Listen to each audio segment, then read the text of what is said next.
Xotin chiqman keldim.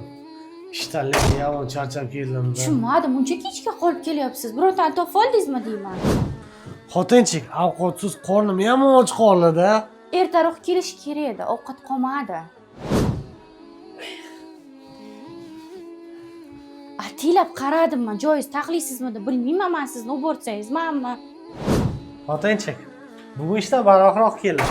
Endi xursanddirsan. Tushunmadim, siz o'z ishga boryapsizmi? To barvaqt kelasiz, to kech kelasiz. Normal o'ylagan olib kelmaysiz. To'xtang, ovqatingizni yemaysizmi? Ishdan ovqatlandim. Tushunmadim, men nimaga ovqat qildim unda? Siz har kuni ko'chada ovqatlanib pulni yo'qotib kelayotgan ekansiz-da. Joylarni nimaga taxliyapsiz? Men bugun yuvaman-ku. Buning uchun so'rasangiz bo'ladi-ku, taxliymi yo'qmi deb. Tanish holatmi? Ba'zida oilani buzilishiga shunaqa holatlar ham sabab bo'ladi. Agar video yoqqan bo'lsa, tanishlaringizga yuborib, istoriya qo'yib, kommentariyaga o'z fikringizni qoldirishni unutmang. Hammalaringizga rahmat. Sizlarni yaxshi ko'rgan blogerlar Rustamov.